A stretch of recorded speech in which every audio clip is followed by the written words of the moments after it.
Movie की शुरुआत में दिखाया जाता है कि एक रात पेरिस में ड्रेस अपने मालिक फिलिपी को शहर में घुमा रहा है। जब ट्रैफिक में इंतजार करना बहुत बोरिंग हो जाता है तब ड्रेस स्पीड लिमिट को तोड़ के बहुत ही तेज गाड़ी चलाता है। अब इसी कारण पुलिस को उसका पीछा करना पड़ता है। ड्रेस 100 यूरोज की शर्त लगाता है कि वो पुलिस को चकमा दे देगा, लेकिन एक ब्रिज के नीचे निकलने के बाद उन्हें दोनों तरफ से घेर लिया जाता है। ड्रेस ज्यादा परेशान नहीं होता और 200 यूरोज की शर्त और लगाता है कि वो पुलिस से अभी भी बच निकल सकते हैं। पुलिस उन्हें गाड़ी से बाहर निकालने को कहती है और तभी वो एक्टिंग करना शुरू करता है। वो कहता है कि मेरा मालिक फिलिपी बहुत ही बीमार है और मैं उसको हॉस्पिटल लेके जा रहा हूँ, और फिलिपी भी वैसी एक्टिंग करता है कि वो सच में बीमार है। उन ऑफिसर को इस बात का सबूत मिल जाता है जब वो गाड़ी की डिग्गी में व्हील चेयर को देखते हैं। इमरजेंसी के कारण पुलिस वाले ड्रेस को स्पीड लिमिट तोड़ने के लिए माफ कर देते हैं और उन्हें हॉस्पिटल तक सेफली और जल्दी पहुंचाने का ऑफर देते हैं। अब शर्त जीतने की खुशी में ड्रेस सितंबर गाना चलाता है। अपनी मंजिल पे पहुंचने के बाद जब पुलिस वहां से जाती है तब ड्रेस स्मोक करता है और फिलिपी को भी देता है। ड्रेस वादा करता है कि वो सब कुछ संभाल लेगा। इससे पहले कि हॉस्पिटल का स्टाफ उन्हें ढूंढे वो वहां से निकल जाते हैं।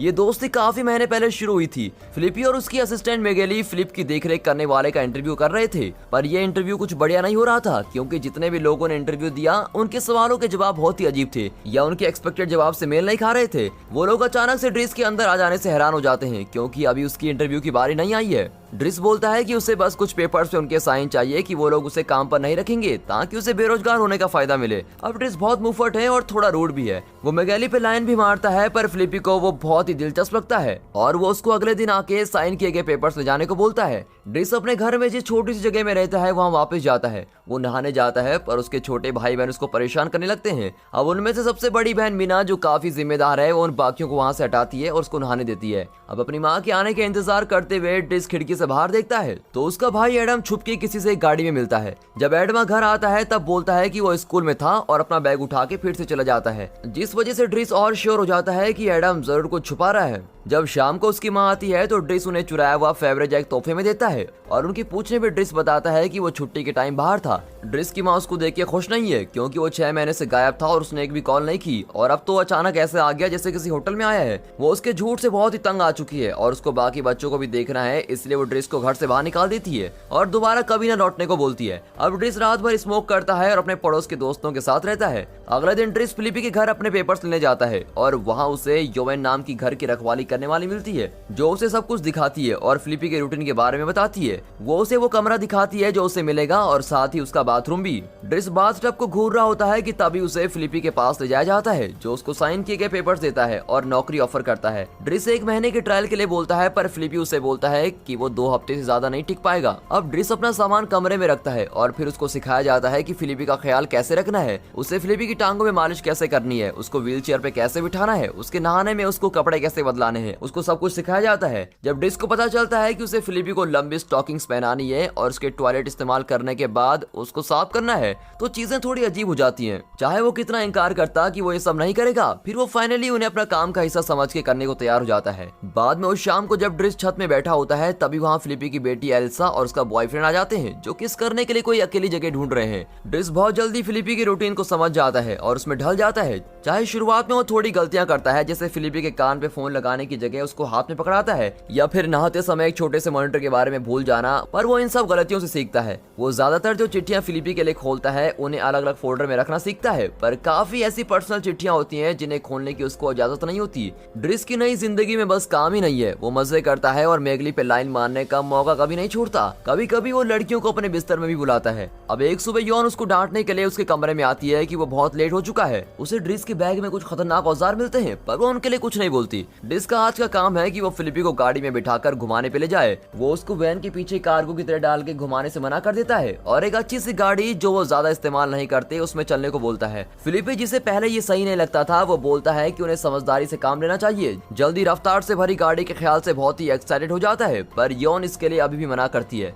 जब वो बिल्डिंग से जा रहे होते हैं तभी वो देखते हैं कि उनके पड़ोसी ने गाड़ी पार कर रखी है और उनका रास्ता ब्लॉक है। अब ड्रेस बिना कोई टाइम बर्बाद किए उस आदमी के पास जाता है और उसका कॉलर पकड़ के बोलता है कि गाड़ी साइड लगा, और ये देखकर फिलिपी बहुत ही इंप्रेस हो जाता है पर योवेन एक बार फिर मना कर देती है। अब ड्रेस और फिलिपी एक म्यूजियम में जाते हैं जहाँ फिलिपी एक आर्ट पीस खरीदने की सोच रहा है पर ड्रेस उसे पैसे की बर्बादी बताता है क्योंकि वो बस कैनवास पे फेंका हुआ लाल रंग है। अब उसके बाद फिलिपी अपने एक रिश्तेदार से मिलने जाता है जो उसे बताता है कि सबको उसकी ड्रेस के कारण चिंता होती है क्योंकि वो कभी भी लड़ सकता है। उसे पता चलता है कि ड्रेस ने जुर्म भी किए हैं पर फिलिपी को इस बात से कोई फर्क नहीं पड़ता और उसे ड्रिस अच्छा लगता है। मैगेली पे लाइन मारने के बाद ड्रिस फिलिपी को चिट्ठी सुनाता है और योवेन के साथ किचन में डिनर करता है। योवेन मर्डर को बंद कर देती है, ये बोलते हुए कि ये पर्सनल बात है और जो हो रहा है वो ड्रिस को समझाती है। फिलिपी की एक महिला दोस्त है जिसका नाम एलेनोर है और वो दोनों एक दूसरे को चिट्ठियां लिखते हैं और वही चिट्ठियां फिलिपी ने ड्रिस को खोलने नहीं दी थी। फिलिपी और एलेनोर कभी आमने सामने नहीं मिले और उनका रिश्ता बस चिट्ठियों तक ही सीमित है। ड्रिस सोने की कोशिश करता है, तभी उसे उस मॉनिटर से अजीब सी आवाजें आती है। फिलिपी को सांस लेने में दिक्कत हो रही है और उसे इग्नोर करने की कोशिश करने के बाद भी वो उसे इग्नोर नहीं कर पाता और फिलिपी के कमरे में जाके उसको प्यार से अटैक से बाहर निकालता है और एक गीला कपड़ा लगा के उसके माथे पर पहुंचता है। फिलिपी सो जाता है और कुछ समय बाद उठ के हवा में सांस लेने को बोलता है। इस बार ड्रिस हिचकिचाता नहीं है और फिलिपी को व्हील चेयर में बिठा के कम्बल से लपेट के नदी के किनारे घुमाने ले जाता है और ये पहली बार है कि फिलिपी ने बहुत समय के बाद पेरिस को रात में देखा है और अब वो बहुत ही रिलैक्स है। वो ड्रिस को बताता है कि कभी कभी दवाई से ज्यादा असर नहीं होता और कभी घूमने से आराम मिल जाता है। वो दोनों वहाँ कुछ लड़कियों को जाते हुए देखते हैं, तभी फिलिपी बताता है कि अपनी हालत के कारण वो एक औरत को खुश नहीं कर पाता और उसके कानों में मालिश करने के बाद उसे थोड़ा मजा आता है क्योंकि वो बहुत ही सेंसिटिव जगह होती है। जब फिलिपी को लगता है कि उसे ये दर्द फिर से आ रहा है, तब ड्रिस उसे स्मोक देता है, जिसे करने से फिलिपी पहले तो मना करता है लेकिन फिर उसको अच्छा लगता है। अब उसके बाद वो दोनों खाना खाने एक रेस्टोरेंट में जाते हैं जहाँ वो खाते हुए मजाक करते हैं और फिलिपी अपनी और कहानी ड्रिस को बताने का फैसला करता है। फिलिपी बताता है कि वो अपनी बीवी से तब मिला जब वो दोनों पढ़ते थे और उसके बाद उनकी शादी हो गई और शादी के बाद उसकी बीवी का 5 बार बच्चा गिरा और पता चलता है कि उसे बीमारी है जो कभी ठीक नहीं हो सकती। तभी उन लोगों ने एल्सा को गोद लिया और वो बताता है कि उसको हमेशा से प्रतियोगिताएं पसंद है, रफ्तार से भी तेज खेलकूद में भाग लेना, और ये एक पैराग्लाइडर ने उसको सिखाया है और एक दिन पैराग्लाइडिंग करते वक्त ही उसको एक चोट लगी थी। लेकिन वो आज भी सोचता है कि वो असली हैंडीकैप व्हील चेयर पे नहीं अपनी बीवी के बिना है। और मजाक करने के बाद फिलिपी को आज की डेट याद आती है और वो बताता है कि ड्रिस ने अपना 1 महीने का ट्रायल पास कर लिया है और अब उसे काम पर रख लिया गया है, पर उसे काम शुरू करने से पहले वो चुराया हुआ फेब्रेज एग वापस लाना होगा क्योंकि वो तोहफा है जो फिलिपी की बीवी ने उसको दिया था। उसकी बीवी ने उसे उसके साथ रहने वाले हर साल एक एग दिया और उसके पास 25 ऐसे एग हैं। अगले दिन ड्रिस मीना से बात करने जाता है जो स्कूल के लिए निकल रही है और वो उससे गुस्सा करती है क्योंकि वो उसके फोन का जवाब नहीं दे रहा है और उससे बस किसी अंडे को ढूंढने को बोल रहा है। वो ये भी बोलती है कि कुछ पुलिस वाले उनके घर आते हैं। उसके बाद ड्रिस एडमा से मिलता है जो ये बात कबूल करता है कि उसे 30 ग्राम के साथ पकड़ा गया। ड्रिस उसे लंच पे लेके जाना चाहता है पर एडमा उसे इनकार कर देता है और उसी गाड़ी में उन लोगों के साथ बैठ के कहीं चला जाता है। उसके बाद फिलिपी एलेनोर के लिए चिट्ठी बोलता है जिसे मेगली लिख रही है और वहाँ पे ड्रिस को बैठने की इजाजत होती है। उसे लगता है कि पर्पल प्रोज बहुत ही ज्यादा बोरिंग है और फिलिपी को थोड़ा खुल के बोलना चाहिए। ड्रिस ये जान के भी हैरान हो जाता है कि वो दोनों 6 महीने से चिट्ठियां लिख रहे हैं पर कभी एक दूसरे को अपनी तस्वीर नहीं भेजी है उन्होंने। जब उसे एक चिट्ठी पे एलेनोर का फोन नंबर मिलता है तो वो उसे एक इशारा समझ के उसको कॉल करता है। वो जिद करता है कि फिलिपी उससे चिट्ठियों की दुनिया से बाहर निकल के फोन पे बात करे। फिलिपी और एलेनोर की काफी बातें होती हैं और अब वो हर वक्त फोन पे उससे बातें करता रहता है। ड्रिस और फिलिपी ओपेरा देखने जाते हैं जहाँ ड्रिस उनके कपड़ों का मजाक उड़ा के बहुत ही हंसता है और ओपेरा के शुरू होने से पहले ही फिलिपी फोन पे बातें करने लगता है। अगले दिन ड्रिस फिलिपी को एलेनोर के साथ तस्वीर बदलने को बोलता है और उसकी व्हील चेयर में बैठे हुई तस्वीर पसंद करता है। और उसके बाद जब ड्रिस अपने कमरे में चित्रकारी कर रहा होता है तभी एल्सा वहाँ आके उसे सिगरेट मांगती है और उसकी आर्टिस्ट बनने की कोशिश पर उसका मजाक उड़ाती है।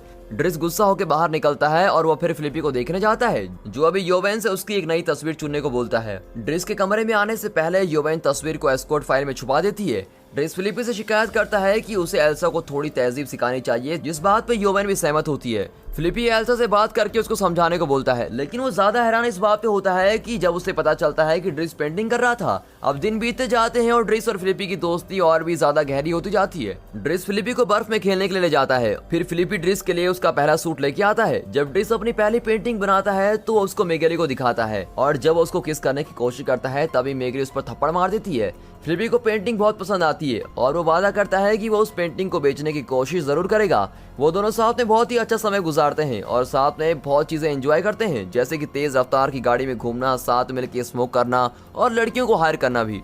जब फिलिपी का जन्मदिन आता है तो उसके लिए कुछ खास उत्सुक नहीं होता और हर साल वो सरप्राइज होने की एक्टिंग करता है जब उसके सब रिश्तेदार उसको देखने आते हैं कि वो जिंदा है या नहीं। फिलिपी बताता है कि ये सब बहुत बोरिंग है और जब फिलिपी और मेहमान क्लासिकल म्यूजिक का लुत्फ उठाते हैं तभी ड्रिस एल्सा को ढूंढने जाता है जो अपने कमरे में योवेन की कुछ दवाई खा के रो रही है। उसे लगता है कि दवाई खा के वो शायद नहीं मरेगी। वो अपनी उदासी के कारण बेस्टियन को बताती है जिसने उसको तीखा बुलाया और उससे ब्रेकअप किया। वो ड्रिस को बेस्टियन से बात करने को बोलती है जिसके लिए वो मान जाता है पर बदले में उसको पैसे चाहिए। दूसरी तरफ फिलिपी अपने एक रिश्तेदार को ड्रिस की पेंटिंग दिखाता है और उसे 11,000 यूरोस में खरीदने के लिए मना लेता है। ड्रिस डाइनिंग रूम में वापस लौट के योवेन से बात करता है, जो उसे बताती है कि मेगेले फ्राइड नाम के एक आदमी के साथ रिलेशनशिप में है और आजकल उन दोनों के बीच कुछ ठीक नहीं चल रहा, जिसे सुन के ड्रिस को थोड़ी उम्मीद मिलती है। जैसे ही पार्टी खत्म होने वाली होती है तो फिलिपी ड्रिस को क्लासिकल म्यूजिक हिस्ट्री के कुछ बेहतरीन गाने सुनाता है, पर ड्रिस बस उसका मजाक उड़ाता है। जब बैंड का काम खत्म हो जाता है तो वो अपना आईपॉड लेता है और उसमें अर्थ विंड फायर का बोगी वंडरलैंड गाना चलाता है और फ्लोर के बीचों बीच नाचने लग जाता है। वो बहुत ही बेहतरीन नाचता है और बाकी सभी को नचाने के लिए मना लेता है और सब पार्टी में नाच रहे होते हैं, जिसे देखकर फिलिपी बहुत ही इंजॉय कर रहा होता है। बाद में जब ड्रिस फिलिपी को बेड में सुला रहा होता है तब वो एलेनोर की लेटेस्ट चिट्ठी देखता है। उसने अपनी तस्वीर भेजी है और वो बहुत ही खूबसूरत है। उसने ये भी लिखा है कि वो अगले हफ्ते पेरिस आ रही है और तब उन्हें मिलना चाहिए। जब वो दिन आता है जब फिलिपी और एलेनोर मिलेंगे तब योवेन और ड्रिस उसे हजारों कपड़े ट्राई करवाते हैं जब तक उन्हें सबसे बढ़िया कपड़ा नहीं मिलता। और क्योंकि योवेन फिलिपी को डेट पे छोड़ने जा रही है, ड्रिस अपने छुट्टी के दिन बास्टिन से मिलता है। वो उसे धमकाता है कि अपनी गलती मानो और एल्सा से माफी मांगो। अब उसके बाद वो अपनी माँ को काम पे देखने जाता है, लेकिन वो उन्हें दूर से देखता है। योवेन और फिलिपी रेस्टोरेंट में एलेनोर का इंतजार कर रहे होते हैं, जिससे आने में बहुत देर हो गई है। 1 घंटे का इंतजार करने के बाद फिलिपी ड्रिस को कॉल करके उसे वहाँ से ले जाने को बोलता है और रेस्टोरेंट से बिना एलेनोर को नोटिस करे ठीक उसी समय बाहर आता है जब एलेनोर वहाँ आती है। उसी रात फिलिपी ड्रिस को अपने साथ अपने प्राइवेट प्लेन में लेके जाता है और उससे वो पैसा देता है जो उसकी पेंटिंग को बेच के मिले हैं। अब ड्रिस की खुशी का कोई ठिकाना नहीं होता। वो दोनों अगली सुबह गांव की तरफ जाते हैं और फिलिपी पैराग्लाइडिंग करने का फैसला करता है और साथ में ड्रिस को भी लेके जाता है। ड्रिस वो नहीं करना चाहता और पहले बहुत डरता है, लेकिन बाद में उसको मजा आने लगता है। जब वो घर वापस लौट रहे होते हैं तब एडमा ड्रिस का इंतजार कर रहा है। उसके चेहरे पे निशान देखकर ड्रिस उसको डांटता है। एडम अभी भी ड्रिस को नहीं बता रहा है कि उसकी जिंदगी में क्या चल रहा है, इसलिए वो उसे अपने कमरे में इंतजार करने को बोलता है और जाके मीना को कॉल करके बोलता है कि वो परेशान ना हो। फिर वो फिलिपी को सुलाने जाता है, लेकिन फिलिपी को अभी नींद नहीं आ रही है। वो ड्रिस को अपने साथ बिठा के एक पेंटिंग दिखाता है और फिर ड्रिस से उसके परिवार के बारे में पूछता है। पहले तो ड्रिस इस बारे में बात नहीं करना चाहता, पर फिर वो फिलिपी को सब बताता है। ऐसा पता चलता है कि एडमा उसका भाई नहीं है और उसके माँ बाप भी उसके माँ बाप नहीं है, उसकी आंटी और अंकल हैं। उन्होंने उसको गोद लिया क्योंकि वो बच्चे नहीं कर सकते थे। उसका असली नाम है बकारी बसारी, पर बाकी बच्चों का वो नाम था, इसलिए उसे इड्रिस बुलाते हैं, जो इड्रिस में बदल गया। एक दिन चमत्कार हुआ और उसकी आंटी का बच्चा हुआ जब उसके अंकल मर गए और मर्दों के साथ उसकी आंटी ने और बच्चे किए। फिलिपी बोलता है कि जिस तरह इड्रिस ने फिलिपी से एल्सा की बात की थी और उसे तहजीब सिखाने को कहा था, ठीक उसी तरह एडमा को भी इसी की जरूरत है। इसलिए फिलिपी इड्रिस को काम से निकाल देता है ताकि वो अपने परिवार पर ध्यान दे, क्योंकि वो अपनी सारी जिंदगी एक बूढ़े आदमी का ध्यान रखने में नहीं निकाल सकता। अगली सुबह इड्रिस अपना सामान बांधकर वहाँ से जाने की तैयारी करता है। मेगेले उसे अलविदा कहने आती है। जब ड्रिस उस पर आखिरी बार लाइन मारता है, मेगेले उसे अपने पार्टनर फ्रेड से मिलवाती है, जो कि फेडरिक का शॉर्ट फॉर्म है। घर को बाहर जाते समय ड्रिस वो छोटा सा मॉनिटर योवेन को लौटा देता है और उसे चिढ़ाता है कि उसने उसके मजे लेने के लिए उससे मेगेल के बारे में झूठ कहा। बदले में योवेन उसे वो एस्कॉर्ट फाइल दे देती है जो उसने बनानी शुरू की थी। उसे उसमें उसकी पसंद की हुई तस्वीर दिखाती है, जिसे देख के वो बहुत निराश होता है। अब ड्रिस फाइल को फेंक देता है और फिलिपी की तस्वीर को अपने लिए रख लेता है। जब वो बाहर जाता है उसे फिर से वो गाड़ी एंट्रेंस पर रास्ता रोकते हुए दिखती है। वो उसको फिर भी वहाँ से हटने को बोलता है। जब एडमा उसे इस बात के लिए बोलता है तब ड्रिस बोलता है कि ये उसूलों की बातें हैं। कुछ घंटे के बाद वो दोनों भाई अपनी माँ को स्टेशन पे जाते हैं और दूसरी तरफ फिलिपी अपने नए केयरटेकर के साथ पहली बार डिनर कर रहा होता है, जो बहुत ही अकड़ू और अजीब है। फिलिपी बिना एक भी बाइट खाए उसको छोड़कर वहाँ से चला जाता है। क्योंकि योवेन डेट पर गई है इसलिए उसे डांटने वाला कोई नहीं है। अब जैसे दिन बीतते हैं ड्रिस दोबारा अपनी पहली वाली जिंदगी में बदल जाता है। वो अपने पुराने दोस्तों के साथ घूमता है और मजे करता है। फिर वो उस गाड़ी वाले आदमी को धमकाता है कि वो एडमा को दोबारा परेशान न करे। फिर जब वो इंटरव्यू देने जाता है जिसका उसको कोई तजुर्बा नहीं है, लेकिन वो अपनी समझदारी से उसका दिल जीत लेता है और फिलिपी के साथ काम करते हुए उसे जो आर्ट की समझ आई थी वो भी बता देता है। इससे उसे ड्राइवर की नौकरी मिल जाती है। फिलिपी को उसका नया केयरटेकर बिल्कुल पसंद नहीं आता और वो हमेशा बुरे मूड में होता है। एक रात फिलिपी को दोबारा दर्द होता है, पर वो घर में मौजूद सब लोगों की मदद लेने से मना कर देता है। इसलिए योवेन ड्रिस को फिर फोन करती है और उसे वहां आने को बोलती है। और इसी तरह उन्हें शुरुआत में उस हालत में देखा गया था जब पुलिस वाले उनका पीछा कर रहे थे और फिर उन्हें हॉस्पिटल तक सुरक्षित पहुंचा दिया था। इस छोटे से एडवेंचर के बाद ड्रिस फिलिपी को पानी वाली जगह ले जाता है जहां समुद्र को देख के फिलिपी थोड़ा रिलैक्स होता है। फिर ड्रिस उसको रेस्टोरेंट में लेके जाता है और उसको कहता है कि आज मैं तुम्हारे साथ नहीं खाऊंगा क्योंकि आज कोई और आने वाला है। ड्रिस उसे ऑल द बेस्ट बोल के उसे फेवरेट एग लौटा देता है और वहां से चला जाता है। और फिलिपी को चिंता होती है कि अब वो फिर से अकेला है। तभी उसे उसकी डेट एलेनोर दिखती है जो उसे देखकर बहुत ही खुश है और अब उसे उसके व्हील चेयर पे होने से कोई फर्क नहीं पड़ता। उसके बाद फिलिपी रिमैरिड होता है और उसके 2 बच्चे भी होते हैं। असली ड्रिस का नाम अब्देल यास्मीन सिलाऊ है और उसकी खुद की फर्म है और वो भी शादीशुदा है और उसके 3 बच्चे हैं। वो दोनों आदमी आज भी बहुत अच्छे दोस्त हैं और ये मूवी यहाँ पर खत्म होती है।